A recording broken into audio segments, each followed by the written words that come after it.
নিজের বোরিং ভাবটা দূর করার জন্য বক্সের মধ্যে ফুল সাউন্ড দিয়ে গান শুনছিলাম আর মনের সুখে নাচতেছিলাম। হঠাৎ কে জানি বেলকনিতে ঢিল দিল। আমি বক্সের সাউন্ড কমিয়ে বেলকনিতে গেলাম। দেখি অনেক বড়সড় একটা ইটের কণা কারো মাথায় পড়লে সে এতক্ষণে শেষ ছিল। আমি বাইরে তাকিয়ে দেখি পাশের বাড়ির ছাদ থেকে একটা মেয়ে দাঁড়িয়ে আছে, আমার দিকে তাকিয়ে আছে কেমন একটা রাগী ভাব নিয়ে। আমি জোরে বললাম, ঢিল দিয়েছে কে জানেন? জানি। কে? আমি। সাহস কত বড় দেখছেন! নিজে ঢিল মেরে আবার কি করে বলে আমি ঢিল মারছি। বলবো না তো কি করব? তুই যে এত জোরে সাউন্ড দিয়ে গান শুনতেছস, আর এদিকে আমার যে ঘুমের সমস্যা হইতেছে সেটা খেয়াল রাখছস? আমি মনে মনে ভাবলাম, আরে এই মেয়ে তো গায়ে পড়ে ঝগড়া করতে আসছে, আমিও কম না, দেখি কতক্ষণ ঝগড়া করতে পারে। আমার ঘরে আমি গান শুনতেছি, তাতে আপনার কি? কি? তোর সাহস তো কম না। জানিস আমি কে? কে আবার? যত সব আজাইরা মেয়ে। তোরা যে বাসায় থাকোস এটা কার বাসা জানোস? এটা আমার কাকার বাসা। এখন বললে সাথে সাথে তোদের বের করে দেবে। ভাবলাম যদি বলে দেয়, আর যদি বলে বাসা ছেড়ে দিতে, পরে কি হবে? ধুর, আমি হার মানবো না, পরেরটা পরে দেখা যাবে। বলেন বলেন, তাতে আমার কিছু যায় আসে না। বক্স একটা না 10টা লাগিয়ে শুনবো। দাঁড়া, তোরা দেখাচ্ছি মজা। এই বলে আরেকটা ইটের কণা হাতে নিয়ে ঢিল দিয়ে বসলো। আমি প্রস্তুত ছিলাম না, ভাবছিলাম ভয় দেখাবে, কিন্তু না, ডাইরেক্ট মেরে দিল আর সোজা আমার হাতের এক সাইডে গিয়ে লাগলো। সাথে সাথে সেখান থেকে রক্ত বের হওয়া শুরু করলো। আমি দৌড় দিয়ে ঘরের ভিতরে চলে আসলাম, বক্স বন্ধ করে দিলাম। ভাবলাম মেয়েটা মনে হয় পাগল। পাগল না হলে কি করে এভাবে ঢিল মারতে পারে? কেটে যাওয়া অংশটা ধুয়ে স্যাভলন লাগিয়ে ওয়ান টাইম ব্যান্ডেজ লাগিয়ে নিলাম। বেলকনিতে উকি দিয়ে দেখি মেয়েটা আছে নাকি। দেখি এই কড়া রোদের মধ্যে বসে আছে। পাগল নাকি? থাক, পাগলকে ডিস্টার্ব করে লাভ নেই। ভাবলাম কোনো সুস্থ মানুষ এরকম করতে পারে না। যদি ঢিলটা মাথায় লাগতো তাহলে এতক্ষণে আকাশে থাকতাম। এমন সময় কে জানি দরজায় টোকা দিল। খুলে দেখি মা, বাবা আর ছোট বোন। মা আমার হাতে ব্যান্ডেজ দেখে বলল, কিরে তোর হাতে ব্যান্ডেজ কেন? আরে দরজার একটু আঁচড় লাগছে। ভালো হয়েছে, খুশি হয়েছি। আমার বোনের নাম মরিয়ম, মার নাম আসমা, আব্বার নাম আব্দুল হাসান। আমি মরে গেলেও তো তুই খুশি হবি। হয়েছে, চুপ করে এখন ঘরে ঢোক। দরজা খুলে আমার ঘরে চলে আসলাম, এসে শুয়ে রইলাম। আসলে আমরা এই বাড়িতে নতুন উঠছি। আমাদের আসল বাড়ি নরসিংদী। আমি হয়েছি ঢাকায়, ছোটবেলা থেকে ঢাকায়। কিন্তু সমস্যা হলো কোনো বাসা আর এলাকা স্থায়ীভাবে হলো না। আমার এই 22 বছরে মনে হয় 10 বার বাসা চেঞ্জ করছে আব্বা, এইবারও তাই হয়েছে। আমার আব্বা একজন সে অনুযায়ী সবাই সম্মান করে। গত 2 দিন আগে এই বাসায় উঠছি আমরা। আজকে সকালে নতুন বাসার কিছু কেনাকাটার জন্যে তারা বাজারে গিয়েছিল। সকাল থেকে একা, তাই একটু গান শুনছিলাম। তারপর এই কাহিনী। বেলকনি থেকে উকি দিয়ে দেখি মেয়েটা নাই। মেয়েটাকে মনে হলো আমার থেকে বড়। মরিয়ম এসে দরজায় টোকা দিল আর বলল, ভাই, মা ডাকতেছে, খেয়ে যাইতি। তুই যা, আমি আসতেছি। খেয়ে দিয়ে দিলাম এক ঘুম। ঘুম থেকে উঠে বিকালে বের হলাম। একটা সিগারেট না খাইলে হবে না। এলাকার এক চিপার চায়ের দোকানে গিয়ে বসলাম। একটা চা আর একটা বেনসন খাইলাম। শরীরটা চাঙ্গা হয়ে গেল। সন্ধ্যায় বাসায় এসে পড়াতে বসলাম। পরদিন সকালে কলেজে যাওয়ার জন্য বের হলাম। রিক্সার জন্য দাঁড়িয়ে রইলাম বাসার নিচে। পাশের বাসা থেকে একটা মেয়ে বের হলো। আমি আর চোখে তাকিয়ে অবাক হয়ে গেলাম। আরে এ তো ওই মেয়েটা। আমি না দেখার ভান করে দাঁড়িয়ে রইলাম। কে জানি আমাকে ডাক দিল। মনে হলো মেয়েটা মনে হয় গতকালের ঘটনার জন্য মাফ চাইবে। ওই দেখে যা। আমাকে ডাকছেন? হুম। আমি কাছে গিয়ে দাঁড়ালাম। মেয়েটি বলল, গতকাল কি তুই ফুল সাউন্ড দিয়ে গান শুনছিলি? আমি মনে মনে ভাবলাম এখন যদি বলি আমি, তাহলে আবার মাইট দিবে নাকি। তার চেয়ে ভালো না করে দেই। না, আমার তো মোবাইলই নাই, গান তো দূরের কথা। মিথ্যা বলবি না। মোবাইল যদি পাই তাহলে মোবাইল কিন্তু আমার। না মানে মোবাইল আছে, কিন্তু গান আমি শুনি নাই, সত্যি বলছি। মিথ্যা কথা বলার আর জায়গা পাস না। আমার স্পষ্ট খেয়াল আছে তুই ছিলি এটা।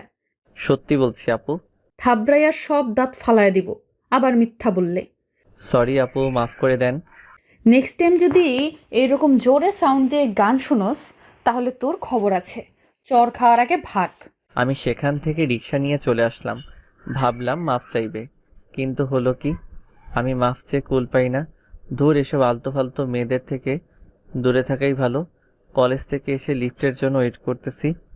আমাদের ফ্ল্যাট হলো 6 তলায়। তখনই বাড়ির মালিকের ছেলের সাথে দেখা হলো। ওনার নাম নিলয়। নিলয় ভাই বলল, সাকিব, কি খবর? এই তো ভাই, আলহামদুলিল্লাহ ভালো। আপনার? ভালো। কোথায় গিয়েছিলা? কলেজে। তুমি জানি কোন ইয়ারে? Second year. ভালো করে পড়াশোনা করো। জি ভাই। তুমি বলে জোরে সাউন্ড দিয়ে গান শোনো। আরে ভাই, তেমন কিছু না, একটু শুনছিলাম। গান শোনো ঠিক আছে, কিন্তু সাউন্ড কমিয়ে শোনো। পাশের বাড়ি থেকে কমপ্লেন দিয়েছে আমার কাছে। ওকে ভাই। ওকে, যাও তাহলে। আমি রুমে চলে আসলাম। ভাবলাম কি আজব মেয়ে রে বাবা, নিজে কতক্ষণ বকলই, আবার বাড়িওয়ালার কাছে বিচার দিল, আবার আমার হাতও ঢিল দিয়ে কেটে ফেললো। এসব ফালতু মেয়েদের থেকে দূরে থাকাই ভালো। আমি পাশের বাড়ির ছাদে তাকিয়ে অবাক হয়ে গেলাম। দেখি ওই মেয়েটা মনের সুখে সিগারেট টানতেছে। আমি মোবাইল দিয়ে ছবি তুলে নিলাম। ভাবলাম পরে ব্ল্যাকমেইল করে কোনো মায়ের জায়গা থেকে বাঁচা যাবে। আমি বেলকনিতে গিয়ে কানে হেডফোন লাগিয়ে গান শুনতে লাগলাম আর মেয়েটাকে দেখতে লাগলাম কি করে। বেলকনিতে আমাকে দেখে সিগারেট খাওয়া বন্ধ করে ফেলে। আমাকে লক্ষ্য করে বলল, কিরে তুই সারাদিন ব্যালকনিতে কি করস? আমি কান থেকে হেডফোন খুলে বললাম, সারাদিন বেলকনিতে মানে? মাত্রই তো আসলাম। আর আমাদের বেলকনিতে আমি আসবো না? না, তুই আসবি না। কেন আসবো না? ভাড়া দিয়ে থাকি না? আবার মুখের উপর তর্ক করস? তর্কের কি আছে? আমাদের বেলকনিতে আমি আসবো না তো কে আসবে? যত সব আজাইরা কথাবার্তা। আপনার নামে বাড়িওয়ালার কাছে বিচার দিব। আমি আজাইরা কথাবার্তা বলি? হুম। তোর সাহস দেখে আমি অবাক হয়ে যাচ্ছি। তোরে যদি আমি এ বাসা থেকে বের না করি তাহলে আমার নাম সুবর্ণা না। তাহলে মেয়েটির নাম সুবর্ণা। যাই হোক, নামটা পছন্দ হয়েছে। আপনি বালডা ফালাইবেন? আমি বকা দিয়ে সাথে সাথে মুখে হাত দিয়ে বসলাম। কি বললি তুই? কিছু না, বলছি আপনার নামটা অনেক কিউট। ফয়সলামি করস? তুই ভুলে যাস না আমি তোর থেকে বড়। জানি আপু। যা ভেতরে যা, ব্যালকনিতে যেতে না দেখি। ওকে আপু। এই বলে আমি ভিতরে চলে আসলাম। আসলে ওদের বাড়িটা 5 তলা, কিন্তু আমরা থাকি 6 তলা, যার কারণে ওদের ছাদ আমার বেলকনির সমান সমান হয়। আমি বিকালে বের হলাম, একটা চিপা বিচারতেছি যেখানে শান্তি মতো সিগারেটটা খাওয়া যাবে। অবশেষে মনে হলো পাইছি। আমি সোজা চিপায় ঢুকে গেলাম। গিয়ে যা দেখলাম সেটা দেখার জন্য আমি মোটেও প্রস্তুত ছিলাম না। দেখি সুবর্ণা আর আরেকটা মেয়ে বসে আছে। তারা মনের সুখে সিগারেট টানতেছে। আমাকে দেখে অবাক হয়ে যায়, সাথে সাথে সিগারেট খাওয়া বন্ধ করে ফেলে। বলল, কিরে তুই এখানে কি করস? তেমন কিছু না আপু, এলাকাটা একটু ঘুরে দেখছিলাম। এলাকা ঘুরবি ভালো কথা, কিন্তু তুই এই চিপায় কেন? আমি ভাবছিলাম এখান দিয়ে কোনো রাস্তা আছে। আমার তো বিশ্বাস হয় না। এই সাদিয়া, ওকে চেক কর তো। সাদিয়া চেক করে আমার কাছ থেকে একটা বেনসন পেল। বেনসনটা নিয়ে সুবর্ণার কাছে দিল। সুবর্ণা বলল, আমিও ভাবছিলাম তুই কি করে এত সাধু হতে পারস। আসলে আপু এইটা আমার না, ওই সামনে আমার এক বন্ধুর জন্য কিনছিলাম। চুপ, একদম চুপ। এত মিথ্যা কথা তুই কোথার থেকে বলস? সরি আপু। তুই যে সিগারেট খাস এটা সোজা তোর বাপের কাছে বিচার যাইবে। কিন্তু আপনিও তো খান। আমার সাথে তোর তুলনা? হুম। এখন বিচার না দিতে পারি একটা শর্তে। কি? আমাদের দুজনকে তোর খাওয়াতে হবে। আমি এই ফাঁকে ওই দিন যে ছাদে দাঁড়িয়ে সিগারেট টানছিল ওই ছবিটা সুবর্ণাকে দেখাইলাম। সুবর্ণা দেখে কতক্ষণ হাসলো, তারপর নিজের ফেসবুক প্রোফাইলের ছবিগুলো দেখাইলো। দেখে আমি পুরো অবাক। দেখি সুবর্ণা ওপেনলি সিগারেট মুখে নিয়ে ছবি তুলে ফেসবুকে পোস্ট দিয়েছে। তারপর একটা দুইটা না, অনেকগুলো। আমার মুখের অবস্থা দেখে সুবর্ণা বলল, এখন যাবি নাকি তোর বাবার কাছে যাব? যাইতাছি আপু। আমি দোকান থেকে তাদের জন্য আইসক্রিম নিয়ে গেলাম। আইসক্রিম পেয়ে ওদের আনন্দ আর দেখে কে! এতক্ষণে আমার ওই বেনসনটা ওরা সাবার করে ফেলেছে। আমি বললাম, আপু আমি তাহলে যাই। দাঁড়া, আমিও যাব। সাদিয়া, জায়গা, পরে কথা হবে। রাস্তায় রাস্তায় হাঁটতে হাঁটতে আমাকে জিজ্ঞেস করলো, কিরে তোর নাম কি? সাকিব। কিসে পড়স? অনার্স সেকেন্ড ইয়ারে। ভালো। এতক্ষণে সে আইসক্রিম খেয়ে শেষ করলো আর বলল, শুন, এখন থেকে আমাকে প্রতিদিন একটি করে আইসক্রিম খাওয়াতে হবে, নাহলে তোর বাপের কাছে বলে দেব। আমি এমন কথা শুনে অবাক হয়ে দাঁড়িয়ে রইলাম। আমার অবস্থা দেখে সুবর্ণা হেসে শেষ। আমি তার হাসির দিকে অবাক হয়ে তাকিয়ে রইলাম। এটা কোনো মেয়ে হাসছে নাকি কোনো পরী হাসছে সেটাই ধরা মুশকিল। হাসতে হাসতে বলল, আরে মজা করছিলাম। মজা তো করবেনই, এখন একটা দোষ পাইছেন না? ওই দেখ তোর বাপ, এখন কিন্তু গিয়ে বলবো। দেখি আব্বা কার সাথে জানি কথা বলতেছে। কিন্তু সুবর্ণা আপু জানলো কি করে এইটা আমার আব্বা? না আপু প্লিজ বললেন না, আপনি যা বলবেন তাই খাওয়াবো। ভয় পাস না, যা বলবো না। ধন্যবাদ আপু, আর ভুলেও আপনার সামনে পড়ব না। বলে দিলাম এক দৌড়। দৌড়ে বাসায় চলে আসলাম। কিছুক্ষণ পড়ালেখা করলাম। কিছুক্ষণ পর মরিয়ম একটা অঙ্ক নিয়ে আসলো। ওইটার সমাধান করে দিতাম। সে এবার জেএসসি দিবে। আমি তাকে কিছুক্ষণ বুঝাইয়া অঙ্কটা সমাধান করলাম। যাওয়ার সময় বলল, ভাই 100 টাকা দে তো। 100 টাকা দিয়ে কি করবি? দে তুই, মজা খামু। বাইরের জিনিস খাইলে পেটে অসুখ করবে। যা ভাগ। দে ভাই। দাঁড়া, তোর মানি ব্যাগে কই? মানিব্যাগ আমার টেবিলের উপর ছিল। ওইখান থেকে মানিব্যাগ নিয়ে মানিব্যাগ থেকে 100 টাকার নতুন নোটটা নিয়ে মানিব্যাগ ঢিল দিয়ে ভেঙচি মেরে চলে গেল। আমি কিছু বলারও টাইম পাই নাই। আমি ইশারার নামাজে পড়ে ফেসবুকিং করছিলাম। এমন সময় মা এলো আর বলল, সাকিব যা তো, মরিয়ম পাশের বাসায় সুবর্ণাদের কাছে গেছে। কোন সময় গেছে এখনো আসেনি, যা গিয়ে নিয়ে আয়, আর কয়দিন পর পরীক্ষা। ওইখানে কি করে? জানি না, কার বলে বার্থডে। ওইখানে যেতে দাও কেন? চিনি না, জানি না। তার এক ক্লাসমেট থাকে ওই বাসায়, আমি যেতে দেই নাই, পরে সুবর্ণা এসে নিয়ে গেছে। সুবর্ণা আবার কে? পাশের বাড়ির বাড়িওয়ালার বড় মেয়ে। আমি যেতে পারবো না। জানা, অনেক রাত হয়ে গেছে। কত তলার? কোন ফ্ল্যাট? 4 তলার বাম পাশের ফ্ল্যাট। যাইতাছি।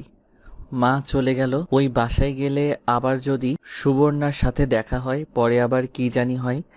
যাই হোক, আমি শরীরে বডি স্প্রে করে বের হলাম। পাশের বাড়ির দরজার মধ্যে দিয়ে ঢুকলাম।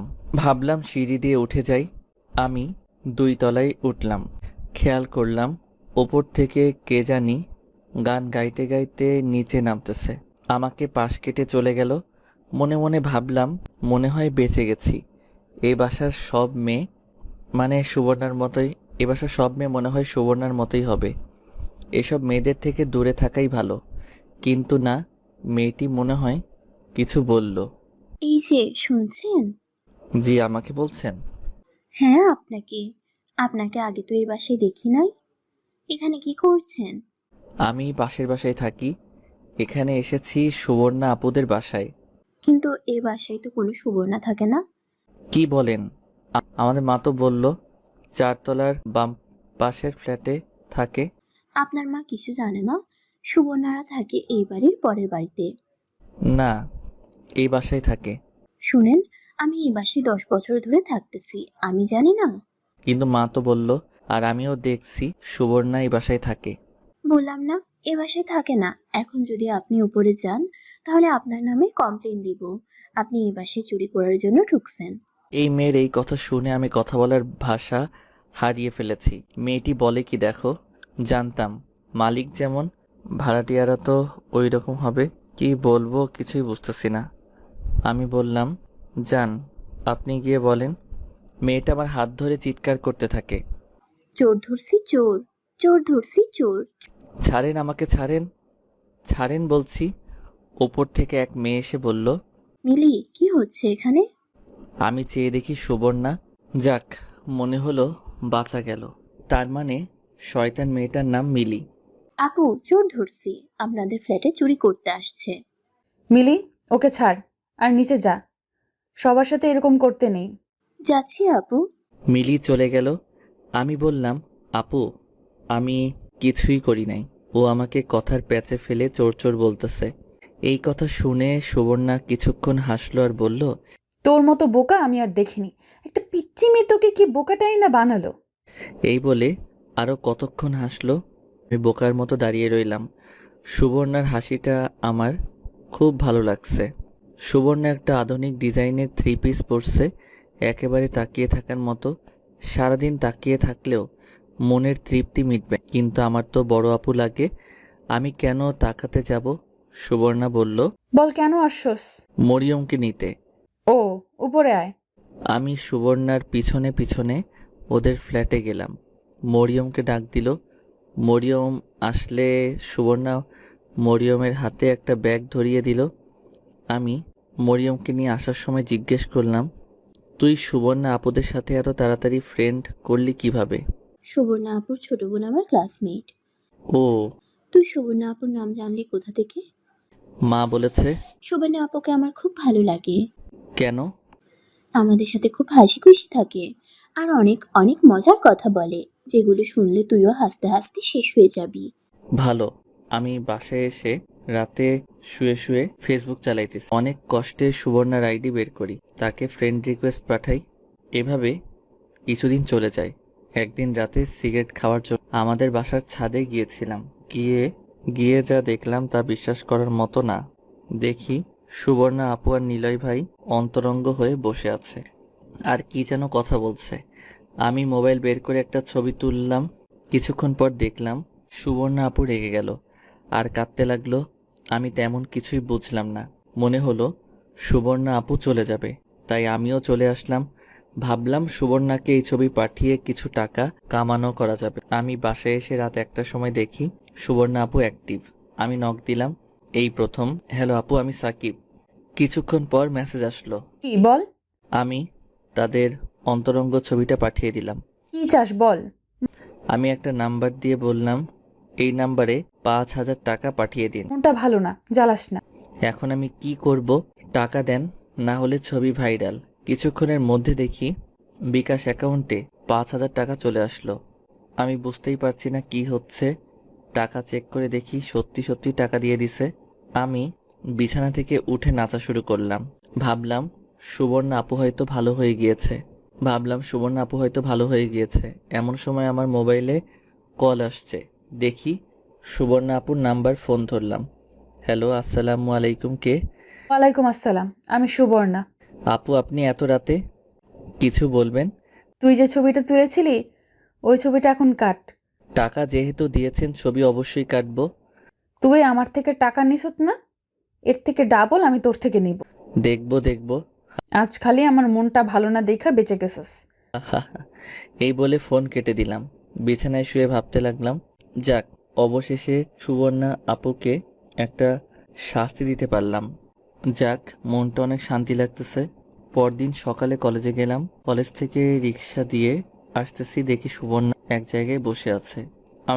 আমি রিক্সা থেকে নেমে 2টা আইসক্রিম নিয়ে কাছে গেলাম আর বললাম, আপু ধরেন। আপু আমাকে দেখে একটা মুচকি হাসি দিল আর হাত থেকে একটা আইসক্রিম নিল। আমি দাঁড়িয়ে দাঁড়িয়ে আইসক্রিম খাওয়া ধরলাম। আপু আমাকে ইশারায় বসতে বলল। আমি পাশে বসলাম, কিন্তু অনেকখানি দূরে। আমি বললাম, আপু একটা কথা বলতে পারি? বলবো? না, চুপচাপ বসে থাক। ওকে। অনেক পার হয়ে গেল, ততক্ষণে আমার আইসক্রিম খাওয়া শেষ। আমি বসে মোবাইল টিপতেছি। কিছুক্ষণ পর আমি বললাম, আপু সিগারেট আনবো? না, ছেড়ে দিয়েছি। এই বলে আপু দাঁড়িয়ে আমাকে ঠাস ঠাস করে 2টা চড় দিল। আমার হাসি মুখটা উবে গেল। আমি ফেল করে তাকিয়ে রইলাম আপুর মুখের দিকে। আপু বলল, তোর সাহস কি করে হয়? তোর সাহস হয় কি করে আমাদের অন্তরঙ্গ ছবি তুলতে? তুই কয়দিন হয়েছে এই বাসায় আসছস? ওই দিন সিগারেট খাইছিস, ওইটার ছবি তুলছত, কিছু বলি নাই। আবার আমার কাছে টাকাও চাই, কত বড় সাহস! এই বলে আমাকে আরো 2টা চড় দিল। আমার চোখ দিয়ে পানি চলে আসলো। আমি কিছুই বলছি না, নিচের দিকে তাকিয়ে রইলাম। আমি মানিব্যাগ থেকে 5,000 টাকা হাতে নিয়ে দিয়ে দিলাম। দে, আমার টাকা দে। গতকাল মনটা ভালো ছিল না বলে তোকে কিছু করিনি, না হলে রাতেই তোকে একটা শিক্ষা দিয়ে ছাড়তাম। সরি আপু। রাখ তোর সরি। আর যদি জীবনে তোকে আমার আশেপাশে দেখি, তাহলে তোর খবর আছে। আর তোকে এই সপ্তাহের ভেতরে বাসা ছাড়তে হবে। প্লিজ আপু, বাড়িতে কিছু বইলেন না। আপনি যা বলবেন আমি তাই করব। প্লিজ আপু। তোর কিছুই করা লাগবে না, তুই শুধু আমার সামনে পড়িস না। আপু, আর জীবনেও আপনার সামনে আসবো না। যত সব ছ্যাঁচড়া মানুষ, কোথা থেকে যে এগুলো আসে। আর শোন, তোকে যেন আর ব্যালকনিতে না দেখি। আচ্ছা। সুবর্ণার মোবাইলে কে জানি কল দিল। কথা বলতে বলতে চলে গেল। আমি বোকার মতো বইসা রইলাম। কোথা থেকে কি হয়ে গেল। মোবাইলটা বের করে দেখি চরের দাগ হয়ে গেছে। এমন দজ্জাল মেয়ে আমি জীবনেও দেখি নাই। মনটা সত্যি অনেক খারাপ হয়ে গেল। একটা সিগারেট ধরাইলাম, অনেকক্ষণ বসে রইলাম। বাড়িতে গিয়ে কি করব? মা যদি চরের দাগ দেখে তাহলে আমার খবর আছে। না, চরের দাগ এখনো যায় নাই। কি করব কিছুই বুঝতে পারছি না। সন্ধ্যা প্রায় কাছাকাছি। দেখি সুবর্ণা আপু আবার আসতেছে, এসে আমাকে বলল, তুই বেহায়ার মতো এখনো এখানে বসে আছস? তোর লজ্জা শরম বলতে কিছু নেই? আপনার প্রবলেম কি? আমাকে মারছেন, এরপরেও মনে ঝাল মিটে নাই? না, তোরে আমার সারাদিন মারলেও মনের ঝাল মিটবে না। তুই যা এখান থেকে, না হলে কিন্তু আরেকটা দিব। না, আমি যাব না। আপনার মন চাইলে আপনি যান। যাবি না দেখাচ্ছি মজা? এই বলে সুবর্ণা মারতে আসলো। আমি হাত ধরে কাছে টেনে এনে বললাম, আমি যাব না, কারণ একটু পর আমার গার্লফ্রেন্ড আসবে আমার সাথে দেখা করতে, বুঝছেন? এই বলে সুবর্ণার হাত ছেড়ে দিলাম। তোকে দেখে নিব আমি। বলতে বলতে এক রিকশায় উঠে চলে গেল। আমি কিছুক্ষণ বসে রইলাম। দেখি সামি আসতেছে। সামি আমার ক্লাসমেট, সে এই এলাকায় থাকে। এসে বলল, কিরে দোস্ত, কি খবর? ভালো না। কি হয়েছে? তেমন কিছু না। তোর সাথে যে দেখলাম একটু আগে একটা মেয়ে কথা বলছে, তাকে চিনিস? চিনি। হে, মেয়ের নাম সুবর্ণা না? আমাদের পাশের বাড়ির বড় আপু। কি শেষ বুঝিয়ে বলো। হুম। আচ্ছা, সুবর্ণা আপু সম্পর্কে যা জানিস সব বল। তুই যে বাসায় থাকোস, ওই বাসার মালিকের ছেলে কিন্তু নিলয় ভাই। তো নিলয় ভাই সুবর্ণা আপুর ভালো সম্পর্ক ছিল। নিলয় ভাই মনে হয় বলেছিল সুবর্ণাকে বিয়ে করবে 4-5 বছর আগে, কিন্তু তখন নিলয় ভাইয়ের চাকরি ছিল না। বলছিল সুবর্ণা ওয়েট করবে নিলয়ের জন্য, কিন্তু এই কিছুদিন আগে নিলয় ভাই এর একটা ভালো চাকরি হয়েছে। এখন বলে নিলয় আর বিয়ে করবে না সুবর্ণাকে, কারণ সুবর্ণা বলে বয়স বেশি হয়ে গেছে। তাহলে এই ব্যাপার। কিন্তু তুই কি করে জানলি এত কথা? আমি মনে মনে এই কারণে সুবর্ণা আপু এরকম খিটখিটে খারাপ মেজাজ দেখায়। আমার মা আর নিলয় ভাইয়ের মা বান্ধবী, যার কারণে মা মাঝে মাঝে তাদের বাসায় যায়। ও, দোস্ত, সুবর্ণা চেহারা কিন্তু অনেক সুন্দরী। তুই দেখ, চান্স নিতে পারস কিনা? আমি এই জীবনে অসম্ভব। আমি তাকে আমার গাল দেখিয়ে বললাম, দেখছো কি করছে আমাকে? আরে ভাই, রাগ করিস কেন? তোর বড় না তোর উপর একটু অধিকার খাটাতেই আসবেই। আরে জ্ঞানী, বস তো। লাস্টের বেঞ্চে ফেল করিস প্রতি ইয়ারে, এখন আইসত আমারে জ্ঞান দিতি। কথাটা কিন্তু খারাপ বলছি না। সিগারেট খাবি খাবি দে। আমি আর স্বামীর সিগারেট খেয়ে আমি বাড়িতে চলে আসলাম। কোনো রকম শুধু নিজের ঘরে ঢুকে দরজা বন্ধ করে দিলাম। মাকে বলে দিলাম খাবো না। রাতে কিছুক্ষণ পরে ঘুমিয়ে গেলাম। মনে করেন আপনি একটা ছেলের জন্য 4-5 বছর ধরে ওয়েট করতেছেন, সে আপনাকে বিয়ে করবে বলে, কারণ আপনি তাকে ভালোবাসেন। এখন 5 বছর পর বলে সে আপনাকে বিয়ে করবে না, কারণ আপনার বয়স বেশি হয়ে গেছে। সুবর্ণার ক্ষেত্রে সেটাই হয়েছে। নিলয়ের জন্য সে তার অর্ধেক জীবন দিয়ে দিছে। সুবর্ণার বয়স 25 বছর। এতদিনে তাকে কত মানুষ দেখতে আসছে নিলয়ের জন্য, সে তাদের না করে দিয়েছে। আর ফ্যামিলির কত কথা শুনতে হয়েছে সুবর্ণার। কিন্তু ওই দিন রাতে নিলয়ের কথা শুনে সুবর্ণা অবাক হয়ে যায়। নিলয় বলে তাকে বিয়ে করতে পারবে না। এই কথা শুনে সুবর্ণা অনেক কাঁদে। নিলয় যে তার সাথে এমন একটা চিট করবে এটা সে কল্পনাও করতে পারেনি। নিলয় তার জীবনটা শেষ করে দিয়েছে, কিন্তু সুবর্ণা এখনো আশা ছাড়েনি। একজন না একজন সুবর্ণার জন্য আসবেই। কয়েকদিন ধরে সুবর্ণাকে পাশের বাড়ির এক ভাড়াটিয়া অনেক জ্বালাইতেছে। গতকাল রাতে সাকিব নক দিয়ে একটা ছবি পাঠিয়ে বলে 5,000 টাকা দিতে। কিছুক্ষণ আগে নিলয়ের সাথে সম্পর্ক শেষ করে আসে, যার কারণে মনটা খুব খারাপ ছিল। তাই কোনো চিন্তা ভাবনা না করেই টাকা দিয়ে দিয়েছিল। কিন্তু আজকে সুবর্ণা তাকে ইচ্ছে মতো ধোলাই দিয়েছে। পিচ্চি ছেলে, কথা বলে বেশি। আরেকদিন সামনে পড়ুক, আচ্ছা মতো আরও কিছুক্ষণ ধোলাই দিবে। এমন সময় সুবর্ণার মা ঘরে প্রবেশ করলো। সুবর্ণা খেয়াল করলো তার মার চোখে মুখে রাগের আগুন জ্বলছে। দিলি তো সব শেষ করে, কি শেষ করলাম? এতদিন তুই ওই নিলয়ের জন্য তুই সব শেষ করে দিলি, কোনো লাভ হলো? আর তুই আমাদের মান সম্মান সব শেষ করে দিলি। নীলয় যে এত বাটপারি চিটারি করবে আমার সাথে সেটা কি আমি জানতাম? তোরে কতবার বলছিলাম বিয়েটা করে নে, শুনলি না আমার কথা? পাড়ার মানুষের সামনে মুখ দেখাবো কি করে? আমার কিছু করার আছে এখানে? তুই কি করবি? সব জ্বালা আমার। যদি আমার কথা মতো বিয়ে করতি তাহলে আজ এমন ভোগান্তি পোহাতে হতো না। আর যাতে নিলয়ের আশেপাশে তোকে না দেখি, আল্লাহ আল্লাহ কর যাতে তোরে কেউ দেখতে আসে। সব শেষ করলি তুই। এই বলে সুবর্ণার মা বের হয়ে গেল। সুবর্ণার মনটাই খারাপ হয়ে গেল। দূর ভালো লাগে না কিছু, যাই ছাদ থেকে ঘুরে আসি। ছাদে এসে এক কোনায় বসে মোবাইল টিপতেছে। এখন একটা সিগারেটকে অনেক মিস করতেছে সুবর্ণা। সাকিবের ফ্ল্যাটের দিকে তাকিয়ে দেখে সাকিব বেলকনিতে বসে গিটার বাজাইতেছে। সাকিব সুবর্ণাকে দেখে চলে গেল। সুবর্ণা হেসে শেষ। মনে হয় সত্যি অনেক ভয় পেয়েছে। সুবর্ণা বাসায় এসে ঘুমিয়ে যায়। আমি পরদিন সকালে কলেজে গেলাম। কলেজে গিয়ে সামির সাথে দেখা। কিরে খবর কি? ভালো, চলো ওই জায়গায় বসি। আমি আর সামি একসাথে বসে কথা বলতেছি। এমন সময় দেখি সামির গার্লফ্রেন্ড আসছে, সাথে আরেকটি মেয়ে। আমাকে দেখে সালাম দিল। আমি সালামের উত্তর দিলাম। সামির গার্লফ্রেন্ডের নাম জাকিয়া। জাকিয়া বলল, সামি, এই হলো নাদিরা, আমার কাজিন। সে এই কলেজে নতুন আসছে। ভালো। সামি তোরা কথা বল, আমি যাই। আরে বসো না, আমিও তো যাব। ওকে। সামি আর জাকিয়া উঠে চলে গেল। একটু দূরে গিয়ে বসলো। নাদিরা বলল, ভাইয়া, বুঝতে পারি। হুম, বসেন। আমার একটু কাজ আছে, আমাকে এখন যেতে হবে। এই সামি, যাই, পরে কথা হবে। আমি রিক্সা দিয়ে বাসায় আসতেছি। এদিক ওদিক তাকিয়ে দেখলাম একটা ব্যাংক। মনে হলো, আরে আমার তো কোনো ব্যাংক অ্যাকাউন্টই নাই। যাই, ব্যাংক থেকে ঘুরে আসি।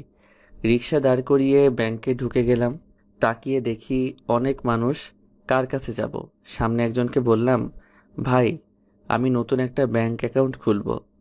আমি 3 তলায় এসে জমির ভাইয়ের টেবিল বের করলাম। দেখি অনেক মানুষ। কি করব? আমি 2-1জনকে টপকিয়ে বললাম, ভাই নতুন একটা অ্যাকাউন্ট খুলব। আমি 3টা টেবিল পাস করে দেখলাম 4 নাম্বার টেবিলটা অনেক দূরে, কিন্তু টেবিলটা খালি। আমি টেবিলের কাছে গিয়ে একটা চেয়ারে বসে পড়লাম। অনেকক্ষণ হয়ে গেল, কেউ আসছে না। ভাবলাম চলে যাই। চলে যাব এমন একটা সময় একটা মেয়ে এসে বলল, কি লাগবে বলেন? আমি তাকিয়ে অবাক না হয়ে পারলাম না। দেখি সুবর্ণা আমার সামনে দাঁড়িয়ে আছে। এখন কি করব? আমি চেয়ার থেকে উঠে চলে আসতে লাগলাম। ওই দাঁড়া, কোথায় যাস? এখানে আস। আমি আবার কাছে গেলাম, চেয়ারে বসলাম। কি জন্য আসছত? একটা অ্যাকাউন্ট খুলব, জমির ভাই পাঠিয়েছে। কার জন্য? আমার জন্য। আগামীকাল এটা পূরণ করে নিয়ে আসবি। রাখেন আপনার ফর্ম, আমি আর ব্যাংকের মুখই দেখব না। তোরে বলছি না ফর্ম নিতে? ফর্ম পূরণ করবি আর সাথে তোর আইডি কার্ডের ছবি নিয়ে আসবি। ওকে, এখন আমি যাই। এই বলে সোজা আমি বাসায় চলে আসলাম। আগে যদি জানতাম এখানে সুবর্ণা চাকরি করে তাহলে সেখানে আমি জীবনেও যাইতাম না। এখন সামনে পড়লে আবার একটা ঝামেলা করবে, আর ভুলেও সুবর্ণার সামনে পড়া যাবে না। এভাবে অনেক দিন চলে গেল। একদিন নিলয় ভাই এসে তার বিয়ের কার্ড দিয়ে গেল। দেখি আর 1 সপ্তাহ পর নিলয় ভাইয়ের বিয়ে। সুবর্ণা বেচারি মনে হয় কেঁদে কেঁদে শেষ। ঠিকই আছে, এটা তার প্রাপ্য। আমাকে অনেক জ্বালিয়েছে। আমি বিকালে বেলকনিতে গিয়ে গিটার বাজাইতেছি। নিচে তাকিয়ে দেখি সুবর্ণা এসেছে। আমাকে লক্ষ্য করে বলল, কিরে কি করিস? গিটার দেখিয়ে বললাম, পরে তুই আর ব্যাংকে যাস নাই কেন? আপনিই তো বলছিলেন আপনার সামনে না পড়তাম। আরে মজা করছি। মজা করছেন? সামনে পড়লে পরে আবার মারতেন। আরে মারতাম না, তুই নিচে আয়, তোর সাথে এক জায়গায় যাব। না, আমি আপনার সাথে কোথাও যাব না। না গেলে পরে খবর আছে। ভালো হয়েছে, আপনার সাথে কোথাও যাব না। আয় প্লিজ। আসবো, একটা শর্তে। আমাকে মারতে পারবেন না। ওকে মারবো না। আমি রেডি হয়ে নিচে গিয়ে দাঁড়ালাম। দেখি সুবর্ণা আসলো। আমি বললাম, কোথায় যাবেন আপু? চল দেখি কোথায় যেতে পারি। সুবর্ণা রিক্সা ডাক দিতে যাবে। আমি বললাম, আপু আমি রিক্সা দিয়ে যাব না, তো কিভাবে যাবি? হেঁটে যাব। তুই এতখানি রাস্তায় হেঁটে যাবি? আচ্ছা রিক্সা 2টা নেন। আমি তো দুটোই নিতাম, তোর মতো আবালের সাথে কে বসবে? সুবর্ণার এমন কথায় আমার মনের মধ্যে আঘাত লাগলো। আমার হাসি মুখটা কালো হয়ে গেল। কথাটা অন্যভাবে বলতে পারতো, যেমন, ওকে তুই যখন আমার সাথে বসবি না তাহলে দুইটাই নেই, এভাবে কথাটা বলতে পারতো। মনটাই চাচ্ছে সুবর্ণার সাথে কোথাও না যাইতে। সুবর্ণা বলল, কিরে যাবি নাকি রিক্সায় ওঠ? আমি রিকশায় উঠলাম। মনটাই চাচ্ছে না কোথাও যাইতে। কিছুক্ষণ চলার পর একটা ফোন আসলো। ধরে দেখি কিরে তুই কই? সামি। কেন? এলাকার পাশে একটা বাগানে আছে না, ওইখানে আয়। না রে দোস্ত, আসতে পারবো না। আয় না বেটা, অনেক মজা হবে। আমি আছি, জাকিয়া আছে, নাদিরাও আছে। না রে দোস্ত, এখন আসতে পারবো না। আমি এক জায়গায় যাইতেছি। তুই কোথায় যাইতেছস? জানি না, একটু পরে ফোন কর। আমি রিক্সা থেকে নেমে সুবর্ণাকে জিজ্ঞেস করলাম, আপু, কোথায় যাইতেছেন? কিরে, যাবি নাকি রিক্সায় ওঠ? কেন, তোকে বলছি না আমার সাথে আসতে? না, বলেন কোথায়। ওই যে সামনে বাগানে। ওকে। স্বামীকে ফোন দিয়ে বলে দিলাম আমি আসতেছি। তো সেখানে চলে আসলাম। দেখি স্বামীরা এক জায়গায় বসে আড্ডা দিতেছে। আমি সুবর্ণাকে বললাম, ওই যে আমার বন্ধুরা, আপনি একটু ঘুরেন, আমি তাদের সাথে কথা বলে আসি। না, ওদের সাথে পরে যাস। চল, এদিকটা থেকে হেঁটে আসি। প্লিজ আপু, একটু দাঁড়ান, তাহলে আপনিও চলেন। না, আমি যাব না। 2 মিনিটের ভেতরে কাজ শেষ কর। ওকে। আমি স্বামীদের কাছে যাই। স্বামী বলল, দোস্ত আসো তো বস। না রে, সুবর্ণা আপু আসছে, কি বলবি বল। আরে তারে আবার নিয়ে আসতে গেলি কেন? সেই তো আমাকে এখানে নিয়ে আসলো। তারে বল চলে যেতে। পাগল নাকি? পরে আমার খবর আছে। প্লিজ ভাইয়া থাকেন না। নাদিরা ঠিকই বলেছে। না রে দোস্ত, আমি তাদের সাথে পরে দেখা করব। এই বলে আমি চলে আসলাম সুবর্ণার কাছে। সুবর্ণা বলল, চল ওই দিকটায় যাই। ওকে, চলেন। আমরা দুজন হেঁটে সামনে গেলাম। দেখি আইসক্রিমের দোকান। আমি সেখান থেকে গিয়ে আইসক্রিম আনলাম। সুবর্ণাকে একটা দিলাম। সুবর্ণা বলল, চল ওইখানে গিয়ে বসি। ওকে। আমি আর সুবর্ণা গিয়ে বসলাম এক জায়গায়। আমি অনেকখানি দূরে বসলাম। সুবর্ণা বলল, তুই কি আমাকে ভয় পাস? হুম, অনেক। ভয় পাবি কেন? আমি কি বাঘ না ভাল্লুক? না, আপনি অনেক রাগী, তাই আপনাকে অনেক ভয় করে। আরে না, হুম। আসলে তোকে অনেক মারছি, অনেক মারছি, সেজন্য সরি।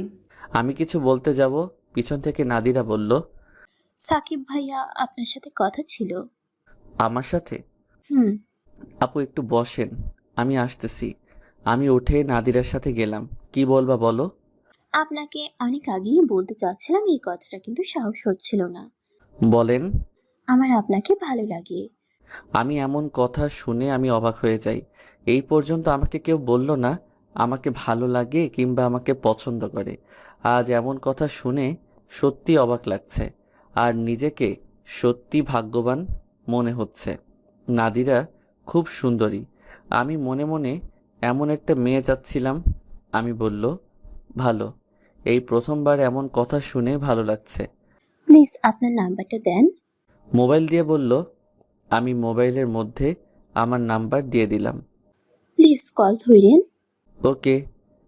তাহলে আমি যাই। সাবধানে যাইও। হুম, আপনিও। নাদিরা চলে গেল। এতক্ষণ সুবর্ণার কথা মনেই ছিল না। চেয়ে দেখি সুবর্ণা বসে আছে। আমি গিয়ে বললাম, আপু চলেন, বাড়ি যাই। ওই মেয়েটা কি বলছে? তেমন কিছু না। বল। আসলে কি জানেন, আজ পর্যন্ত কোনো মেয়ে আমাকে লাইক করেনি। এই প্রথম কোনো মেয়ে আমাকে পছন্দ করেছে। পছন্দ করছে? তোর মতো আবাল বোকারে কে পছন্দ করছে? ওই মেয়েটা? ওই মেয়েটার কোনো রুচিই নাই। একটু বেশি বলে ফেলছেন না? আসলে তুই যেমন আবাল, তোর কপালে এমন আবালই জুটবে। দে তোর মোবাইলটা দে। ধুর, আপনার সাথে আর কথাই বলবো না, আমি যাই। সুবর্ণা বসা থেকে উঠে বলল, আর এদিকে সন্ধ্যা হয়ে গেছে। দাঁড়া, আমিও যাব। না, আমি আপনার সাথে যাব না। ওকে, তুই যাস না, কিন্তু তোর মোবাইলটা দিয়ে যা। আমি কেন আপনাকে আমার মোবাইল দিতে যাব? আরে, আজকের রাতের জন্য। তার বদলে তুই আমার মোবাইলটা নিয়ে যা। জীবনেও না। পরে একটা প্যাচে ফেলে আবার আমাকে মারতেন। আমি নাই। আরে না, সত্যি বলছি। আমার মোবাইল নিয়ে আপনি কি করবেন? তেমন কিছু না, শুধু তোর পিচ্চি গার্লফ্রেন্ডের সাথে কথা বলবো। পরে একদিন নিয়ে আসলে ইচ্ছা মতো কথা বললেন। আমি এত কিছু জানি না, তোর মোবাইল আমার লাগবে, আর এখন তুই দিবি। না, দিব না। ওকে, তোকে দেখে নেব। দেখেন আমি গেলাম। ওই রিক্সা। আমি আশেপাশে চেয়ে দেখি রিক্সা একটা, আর কোনো রিক্সা নেই। রিক্সা ধরতে গেলে প্রায় অনেকখানি পথ হেঁটে যেতে হবে। আমি ভাবলাম গেলে যাব হেঁটে, প্রবলেম কি? সুবর্ণা বলল, কিরে, রিক্সা তো একটাই, তুই যাবি কি করে? আপনি যান, আমি আসবো নে। আমার টেনশন, আপনাকে মরতে হবে না। কেন, আমার সাথে আস। মরে গেলেও না। মামা, আপনি আপুকে নিয়ে যান, আমি আসতেছি। যা, তুই না আসলে আমার কি? ওই মামা চলেন। দেখি সুবর্ণা চলে যাচ্ছে। একটু সামনে গিয়ে রিক্সা দাঁড় করালো। সুবর্ণা রিক্সা থেকে নেমে সোজা আমার কাছে আসলো।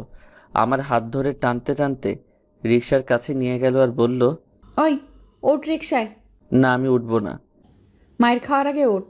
আমি ভাবলাম নিশ্চয়ই না উঠলে চর মেরে বসবে, তার চেয়ে ভালো উঠে যাই। আমি রিকশায় উঠে পড়লাম। সুবর্ণা আমার পাশে উঠে পড়ল। একজনের শরীর আরেকজনের সাথে ধাক্কা লাগছে। আমি সুবর্ণার মুখের দিকে তাকালাম, দেখি সুবর্ণা জিনিসটা এনজয় করছে। আমি ভাবলাম ওর যদি কোনো প্রবলেম না থাকে তাহলে আমার কি প্রবলেম, আমিও এনজয় করি। যখন আমরা এলাকায় ঢুকি সুবর্ণা বলল, মামা, রিক্সা দাঁড় করান। রিক্সা দাঁড় করান কেন? এলাকায় ঢুকছত, এখন আমাকে আর তোকে যদি এইভাবে কেউ দেখে তাহলে তোর 12টা বাজাবে, আমারও 12টা বাজাবে। কি 12টা বাজবে? ইস ন্যাকা, যেন কিচ্ছু বোঝে না। নাম রিক্সা থেকে, আরেকটা রিক্সা নিয়ে আয়। আমি নেমে আরেক রিক্সা নিয়ে বাড়িতে আসলাম। এসে পড়াতে বসলাম। সামনে পরীক্ষা, সবসময় রেজাল্ট খুব ভালো হয় না, মোটামুটি হয়। আর অপেক্ষা করতে লাগলাম কোন সময় নাদিরা ফোন দেয়।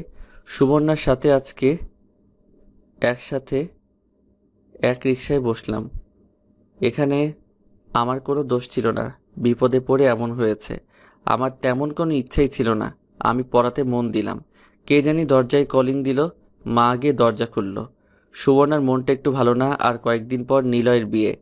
নিলয়ের বিয়ে হওয়ার কথা ছিল সুবর্ণার সাথে, ওই বিয়ে হচ্ছে আরেকজনের সাথে। এমন কথা ভাবতেই ভিতরটা কেঁপে ওঠে সুবর্ণার। ওই দিন রাতে সুবর্ণার মা ঘরে আসে। সুবর্ণার মা এসে বলে, কিরে, এখন কি করবি? নিলয় তো বিয়ে করে ফেলতেছে। আমি করব কি? তোর বাবাকে রাস্তায় মানুষ জিজ্ঞেস করে তোর বিয়ের কথা। সব দোষ নিলয়ের। সব দোষ তোর আর তোর বাবার। তুই যদি আমার কথা মতো বিয়ে করতি তাহলে এমন হতো না। মেয়ের সাথে সাথে বাপেরও তাল দিয়েছে, এখন বুঝো? এমন সময় আব্বা ঘরে ঢুকে মাকে বলে চলে যেতে। আব্বা বলে, তোরা 1 মাস টাইম দিলাম, 1 মাসের মধ্যে তুই কাকে বিয়ে করবি আমাকে জানা। ঠিক আছে আব্বা। 1 মাস পর আমি যাকে বলবো তাকে বিয়ে করতে হবে। ঠিক আছে আব্বা। এই বলে আব্বা চলে গেল। এখন সুবর্ণা পাগলের মতো ছুটতেছে, কিন্তু কাউকে পায় না। একটা সময় ছিল সুবর্ণার জন্য। কত ছেলে পাগল ছিল নিলয়ের মুখের দিকে তাকিয়ে সবাইকে ইগনোর করেছে। সেই নিলয় কুত্তার বাচ্চা এখন অন্যাকে বিয়ে করতেছে। সুবর্ণা একজনকে পাইছে, সেটার কেউ না, সেটা হলো সাকিব। সাকিবকে যদি ভালো করে দেখে তাহলে সাকিব ভদ্র, হ্যান্ডসাম, সব দিক দিয়ে পারফেক্ট। সমস্যা একটা, সেটা হলো বয়সে ছোট। কিন্তু সে কি সুবর্ণাকে ভালোবাসবে? ধুর, কোনো মতে বিয়ে করতে পারলেই হবে।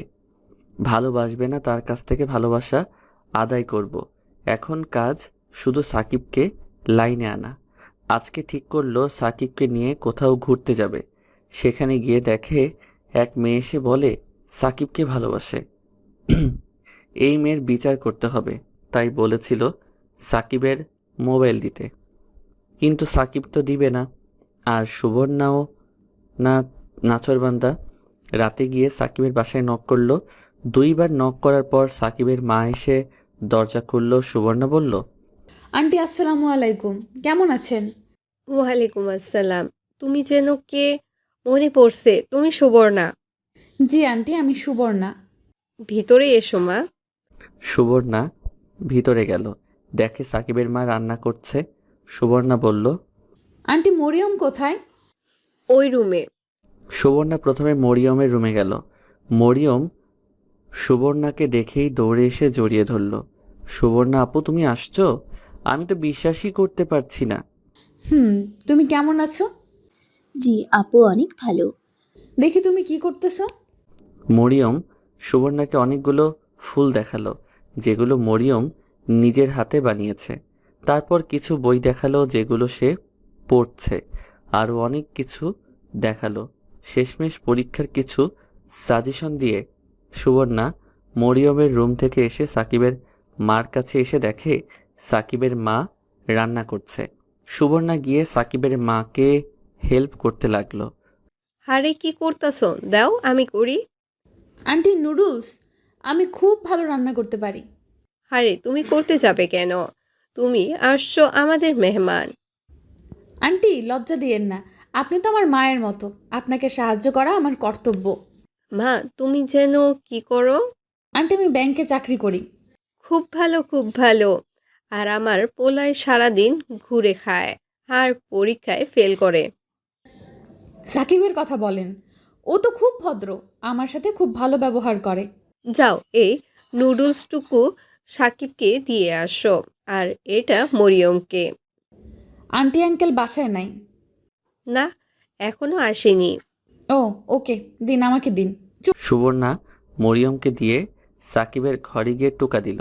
আমি ভাবতেছি কে আসলো, কণ্ঠ চেনা চেনা লাগতেছে। ধুর, সেসব দেখে লাভ নাই, আমার পড়া আমি পড়ি। একটু পর কে জানি দরজায় টোকা দিল। আমি বললাম, ভিতরে আসেন। ভিতরে দেখি সুবর্ণা প্রবেশ করলো। সুবর্ণাকে দেখে আমি অবাক। আমি বললাম, আপনি এখানে? এই নে, নুডলস খা। খাবো না। আমি দিছি না, তোর মা দিছে। আপনি আমাদের বাসায় কি করছেন? এসেছি তোর মার সাথে কথা বলতে। মার সাথে কি বলবেন? বলবো তুই আজকে একটা মেয়ের থেকে প্রপোজ পাইছিস এবং তোর নাম্বার নিয়েছে। তোরা আজকে রাতে কথা বলবি, আর বানিয়ে বানিয়ে বলবো তুই মেয়েকে কিস করছিস। তোরা একসাথে অনেক জায়গায় যাওয়ার প্ল্যান করছিস। এমন কথা শুনে আমি স্তম্ভিত। সুবর্ণা বলে কি? আপনি কি চান? তোর মোবাইল রেডি কর। আমি হেসে বললাম, এটা আমাকে আগে বললে হতো না? এই জন্য এসব মাকে বলতে যাবেন কেন? তোর মোবাইল রেডি কর, আমি যাওয়ার সময় নিয়ে যাব। কিন্তু আপনিও তো বলছিলেন আপনার মোবাইলটা আমাকে দিবেন। এনে ধর, লক 2580। হুম, ও। নুডলস খা। এই বলে সুবর্ণা চলে গেল, কিন্তু আমার ভিতর থেকে ভয় যাচ্ছে না। যদি বলে দেয় সুবর্ণা মাকে, তাহলে আব্বার কানে গেলে আমাকে বাড়ি থেকে বের করে দিবে। এমনিতেই পরীক্ষার রেজাল্ট ভালো না, আবার যদি শুনে আমি এগুলো করি। আমি আড়ি পেতে শুনতে লাগলাম সুবর্ণা মাকে কি বলে। দেখি একসাথে বসছে নুডলস খাওয়ার জন্য। মা সুবর্ণাকে বলল, শুনছিলাম নিলয়ের সাথে তোমার বিবাহ হওয়ার কথা ছিল, কিন্তু নিলয়ের বিয়ের কার্ডে দেখলাম অন্য কেউ। এই কথা শুনে সুবর্ণা ফুপিয়ে ফুপিয়ে কেঁদে উঠল, আর কেঁদে কেঁদে বলতে লাগলো, আন্টি, আমি কি ভুল করেছিলাম? নিলয় আমার সাথে কি করে এমনটা করতে পারলো? আরে কেঁদো না, কেঁদো না। এই বলে মা সুবর্ণাকে জড়িয়ে ধরে সান্ত্বনা দিতে লাগলো। আন্টি, আমি কি দোষ করেছিলাম? সুবর্ণা কেঁদেই চলল। সুবর্ণার চোখ বেয়ে পানি পড়তে লাগলো। সুবর্ণার কষ্ট দেখে আমার অনেক খারাপ লাগলো। আসলে সুবর্ণা অনেক কষ্টে আছে। আর 4 দিন পর নিলয় ভাইয়ের বিয়ে। সেই দিন সুবর্ণা কি করবে যদি কোনো অঘটন ঘটিয়ে ফেলে? জানি মা, তোমার কোনো দোষ নেই। আসলে নিলয় তোমাকে বুঝতে পারেনি। আর মার সান্ত্বনা দেওয়াতে সুবর্ণা কান্না থামালো। এমন সময় দরজায় কলিং দিল। মা গিয়ে দরজা খুললো, দেখি আব্বা আসছে। আব্বাকে দেখে সুবর্ণা মাথায় কাপড় দিল আর সালাম দিল। আব্বা বলল, তুমি যেন কে? ও পাশের বাড়ির সুবর্ণা। তুমি কেমন আছো? জি আঙ্কেল, ভালো। খাওয়া দাওয়া করেছো? কি খাওয়া দাওয়া করেছো? আমাদের সাথে ডিনার করে যাবে। জি আঙ্কেল। সাকিবের মা ডিনার রেডি করো, তুমি খেয়ে যাবে। মা, তুমি এসো আমাদের সাথে। সুবর্ণা মার সাথে রান্না করে চলে গেল। ওইখান থেকে কথা তেমন আসে না। এরপরে শোনা যাচ্ছে সুবর্ণা বলছে, দেন আন্টি, আমি করি। আমি ভাবলাম সুবর্ণা তাহলে আমার রুমে আসবে। আমি সুবর্ণার মোবাইল টিপতে লাগলাম। উড়াধুরা কতক্ষণ ছবি তুললাম। সুবর্ণার মোবাইল আমার থেকে অনেক ভালো আর দামি। এমন সময় সুবর্ণা ঘরে প্রবেশ করলো আর বলল, কিরে, পড়াশোনা কেমন চলছে? ভালো। আপু, আপনার মোবাইলের সাথে আমার মোবাইল চেঞ্জ করবেন? ভালো না ছাই, আমার মোবাইল তোর পছন্দ হয়েছে? হুম। যা, আজকে থেকে আমার মোবাইল তোর। সত্যি? হুম। আরে মজা করছিলাম, আমার এত লোভ নাই। তুই না বলে ব্যাংক অ্যাকাউন্ট খুলবি? ইচ্ছা ছিল, কিন্তু আপনি তো আমাকে মেরেই ফেলতেন যদি আপনার সামনে পড়তাম। হ্যাঁ, তোরে বলছে। দে তোর ফর্মটা। ফর্মটা নিয়ে কি জানি করলো আর বলল আইডি কার্ডের ফটোকপি দিতাম। ফর্মটা নিয়ে আর কলম নিয়ে মোবাইল নিয়ে মার কাছে গেল। কিছুক্ষণ পর ফিরে আসলো আর বলল, তুই কিছুদিন পর গিয়ে ব্যাংক থেকে ক্রেডিট কার্ড নিয়ে আসবি। ওকে আপু। দেখি তুই কি পড়াশোনা করতেছ। সুবর্ণা আমার বই নিয়ে দেখতে লাগলো। সুবর্ণা এটা জিজ্ঞেস করতে লাগলো। আমি সুবর্ণার মুখের দিকে তাকিয়ে রইলাম। আসলে সুবর্ণা অনেক সুন্দরী। কেন জানি মনে হচ্ছে সুবর্ণার মতোই একটি মেয়ে আমি খুঁজতেছিলাম। ঠোঁটে হালকা লিপস্টিক, মুখে তেমন মেকআপের ছোঁয়া নাই, তেমন মোটা না আবার তেমন চিকনও না, বলা যায় মাঝামাঝি। বয়সের তুলনায় একদম পারফেক্ট, কিন্তু সমস্যা একটা রয়েই যায়। আমার থেকে বড় যদি ভালোবাসার কথা বলি, না জানি আমাকে খুন করে ফেলে। তার চেয়ে ভালো সেই মিষ্টি মেয়ে নাদিরার সাথে প্রেম করা। কিরে, আমার দিকে তাকিয়ে কি ভাবতেছস? না, ভাবতেছি আপনি অনেক সুন্দরী। কি বললি আবার বল। কিছু না। সুবর্ণা বসা থেকে উঠে আমার কাছে আসলো আর বলল, এবার বল। আমি আপুর কানের কাছে গিয়ে বললাম, আপু আপনি অনেক সুন্দরী। এই বলে আমি দৌড় দিয়ে বাথরুমে চলে গেলাম। কিছুক্ষণ পর বের হলাম, দেখি মা ডাকছে খাওয়ার জন্য। আমরা সবাই মিলে ডিনার করলাম, সাথে সুবর্ণাও। ডিনার শেষ করার পর আব্বা বলল সুবর্ণাকে বাসায় দিয়ে আসতে। আমি আর সুবর্ণা লিফটে উঠলাম। লিফটে উঠে সুবর্ণা বলল, আসলে আমি একটুও না সুন্দরী। যদি এতই সুন্দরী হতাম তাহলে নিলয় কেন আমার সাথে এমনভাবে করবে কেন? তা জানি না। দে তোর মোবাইল দে। আমি আমার মোবাইল দিয়ে দিলাম। আমি সুবর্ণাকে বাসায় দিয়ে আসলাম। বাসায় এসে শুয়ে শুয়ে সুবর্ণার ফেসবুক আইডি দেখতেছিলাম। দেখি তার সিগারেট খাওয়া ছবিগুলো। কোনো কিছুই না ভেবে সবগুলো ছবি ডিলিট করে দিলাম। না জানি পরে কি করে। দূর দেখা যাবে। সুবর্ণা মোবাইল নিল কী জন্য সেটাই তো বুঝলাম না। রাতে তো নাদিরার ফোন দেওয়ার কথা, তাহলে কি নাদিরার সাথে কথা বলার জন্য নিয়েছে? ঘুমাই। সকালে ঘুম থেকে উঠে কলেজে গেলাম। গিয়ে স্বামীর সাথে দেখা। স্বামী বলল, তোর মোবাইল সুবর্ণার কাছে দিয়েছ কেন? আমি দিতে চাইনি, জোর করে নিয়েছে। তুই জানলি কি করে? জানবো না। রাতে নাদিরা তোর মোবাইলে ফোন দিয়েছিল, পরে সুবর্ণা ধরে নাদিরাকে অনেক বাজে কথা বলেছে যদি তোর আশেপাশে তারে দেখে। তার খবর আছে, মেয়েটি খুব আশা করে তোকে বলেছিল। আমি যদি জানতাম এরকম কিছু হবে তাহলে জীবনেও দিতাম না। আর সুবর্ণা আমাকে থ্রেট দিয়েছে, যদি মোবাইল না দেই তাহলে বলে দিবে আমার আর নাদিরার কথা। কি বলবে? তোদের তো আগামীকালই দেখা হলো, আর প্রথম কথা বললি। সুবর্ণাকে তুই চিনিস না, ও বানিয়ে বানিয়ে কত কিছু বলতো। দেখ কখন থেকে কাঁদতাছে। দেখি সত্যি সত্যি নাদিরা কাঁদতেছে। তার কাদা দেখে আমারও খারাপ লাগছে। এখন আমি কি বলবো? তুই গিয়ে সরি বল। ওকে সরি বলবো, কিন্তু তুই নাদিরাকে বলে দিস ও যেন আমাকে আর না কল দেয়। ওকে, বলে দিব। তুই এখন গিয়ে সরি বল। আমি গিয়ে নাদিরার কাছে সরি বললাম। সুবর্ণা কাজটা কি করলো? মেয়েটির সাথে কি বাজে ব্যবহারটাই না করলো। আমি রিক্সা দিয়ে আসার সময় দেখি সুবর্ণা তার ব্যাংকের সামনে বসে আছে। আমি কাছে গিয়ে দাঁড়ালাম। সুবর্ণা বলল, তুই আসছস, বস। আপনি নাদিরাকে কি বলছেন? যা বলার বলছি। দেন, আমার মোবাইল দেন। নে তোর মোবাইল, আমার মোবাইল দে। আপনার বাজে ব্যবহারের কারণে আমাকে নাদিরের কাছে সরি বলতে হয়েছে। ভালো হয়েছে। আর আপনার সাথে কোনো কথা নাই, আমাদের বাসায় আর যাবেন না।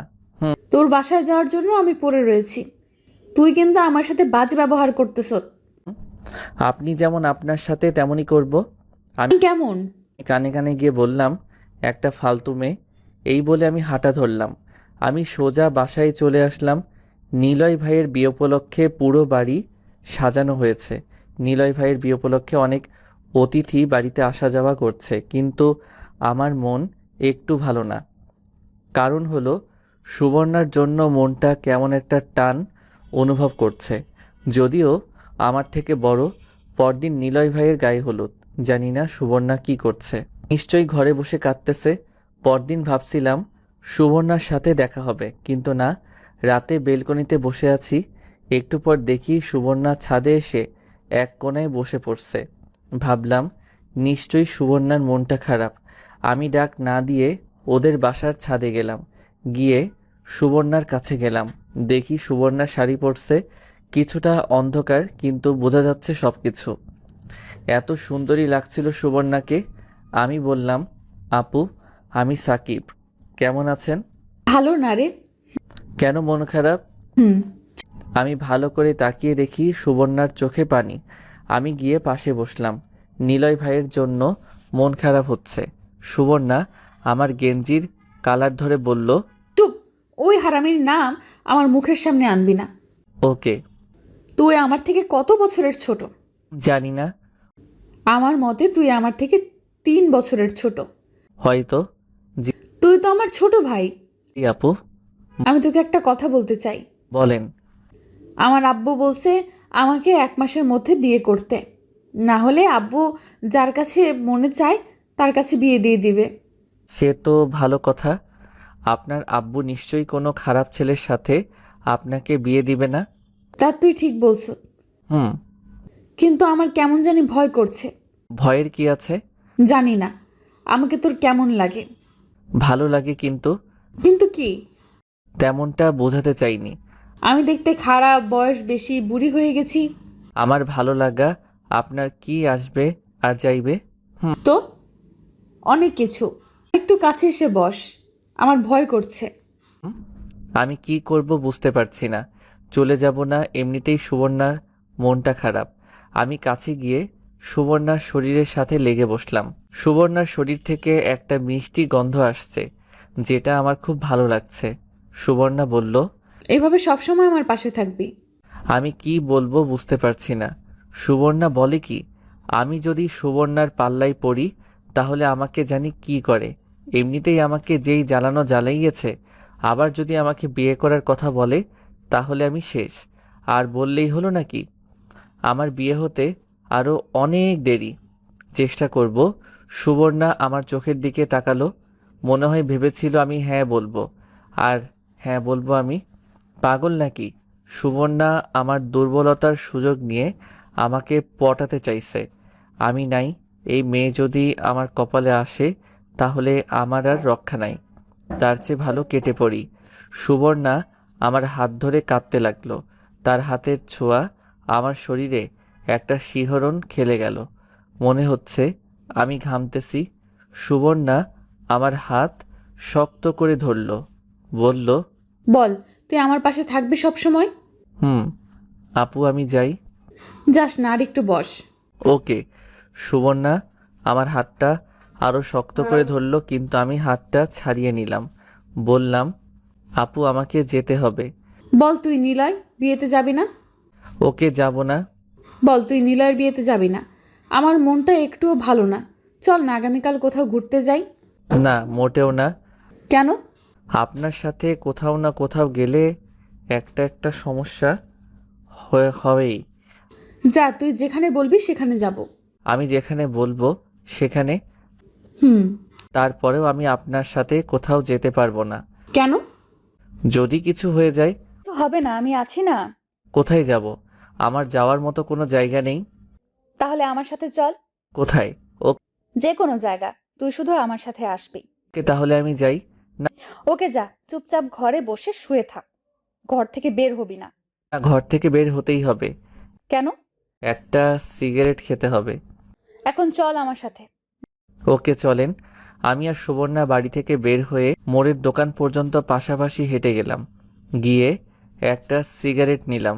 ধরিয়ে রাস্তার এক আড়ালে গিয়ে আমি সিগারেট টানতেছি। সুবর্ণা আমার পাশে এসে দাঁড়ালো আর বলল, দে সিগারেট, আমি খাবো। না, আপনি না ছেড়ে দিয়েছেন। এখন মন চাচ্ছে। মন চাইলে খাওয়া লাগবে। আমি দে, দাঁড়া। সিগারেট দিলাম। সে 2 টান দিয়ে আমাকে দিয়ে দিল। আমি সিগারেট শেষ করে বললাম, চলেন বাড়ি যাই। এই বলে সুবর্ণা আমার হাত ধরে টান দিয়ে একেবারে নিজের কাছে নিয়ে নিজের গোলাপি ঠোঁট 2টা আমার ঠোঁটে লাগিয়ে দিল। ছাড়তেছে না। 30 সেকেন্ড পরে ছাড়লো। এমন পরিস্থিতিতে আমি কি করব কিছুই বুঝতে পারছি না। সুবর্ণা এটা কি করলো? আমি এটা মেনে নিতে পারছি না। আমি বললাম, এটা কি করলেন? পাগল নাকি?